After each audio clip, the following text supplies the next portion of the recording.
Can we talk about leaky gut? Yeah, sure. Because we're on the small bowel. We talked about the epithelium, so that one cell layer thick lining which protects the kind of rest of your body from what's going down your digestive tract. What is leaky gut and how does it occur?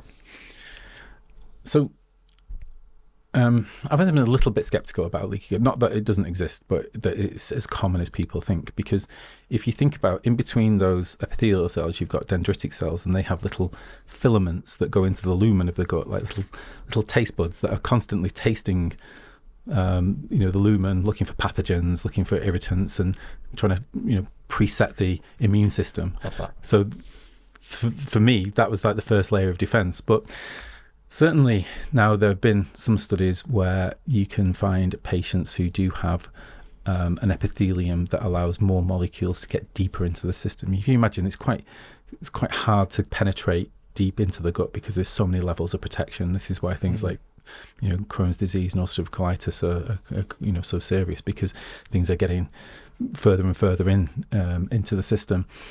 But there was a nice study by a French group a while ago in IBS patients that showed that a proportion of IBS patients with diarrhea had a more permeable small bowel.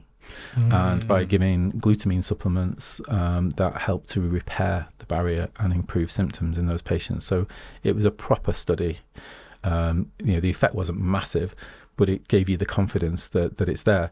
But there aren't really good assays of gut permeability. So we've been working for about a year now or so, because there aren't any providers really in the UK for gut permeability testing.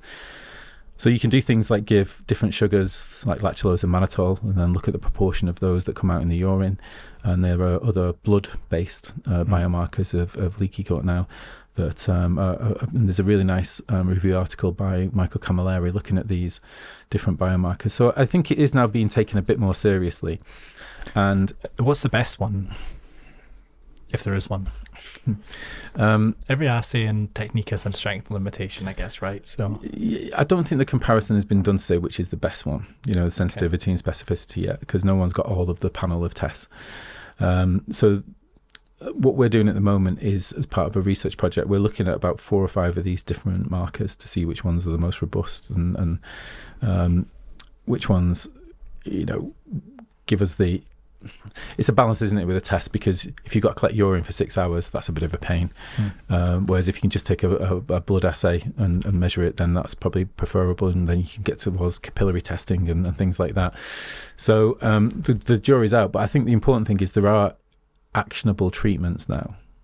So you've got glutamine, you've got another couple of products. One is like a fibre, one is like a pea protein that seem to be efficacious in improving gut permeability. And I think that's where we start to get interested, is that we don't want to do tests that mean nothing. And this is why we've never really got into microbiome testing, because there's nothing more frustrating when someone brings a 45-page printout of their microbiome and said, can you sort that out for me? But actually, even in microbiome testing now, we're getting to the point where there are actionable things that you can do. And I think that's how we move things forward. So that's where we are with leaky gut. We're going to have a test probably launched by the end of the year, which will probably be the lactulose mannitol urine test to start off with, because that's least invasive. Yeah, and also probably best validated and things in sports, used in sport quite often as well in performance. And then we'll start to do follow-up studies with treatments and build it up from there. If someone has leaky gut, like what kind of symptoms might they have? How does it present?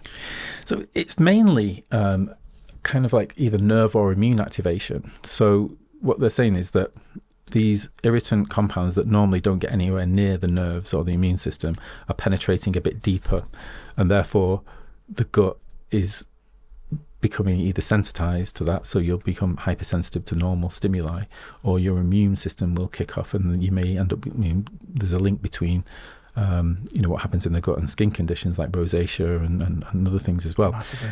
So it's kind of non-specific, and then you've got the other more kind of vacuous things like brain fog and tiredness and lethargy. The really interesting thing about the gut is it's like having a small child inside you that can't really tell you what's wrong. So it sends signals to you to change your behavior. There's a brilliant study in mice done years ago about if a mouse is given some infected food, then before the immune activation kicks off and it gives it its gastroenteritis or whatever, it signals up to the brain to change its behavior. So it becomes more cautious, it goes back to its burrow, it becomes more anxious.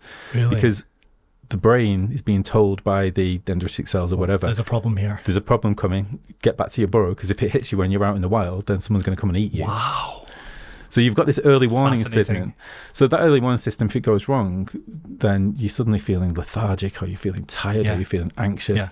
It's probably your gut going, the naughty child inside you going, do you know what, guys, something bad's coming. Get to safety. Yeah. So it's an amazing system that's evolved. And how might sort of this leaky gut develop then? What are the drivers for leaky gut? So there are obvious ones. So things like, taking ibuprofen, having too much alcohol. Half pint of whiskey. Yeah, things like that. So, I think those kinds of lifestyle things are probably the commonest cause of it. But there may well be other underlying causes, whether it's, like a bacterial overgrowth or, poor motility. So things are sticking around longer than they should do and causing irritation to the bowel. But yeah, the underlying causes are not totally known.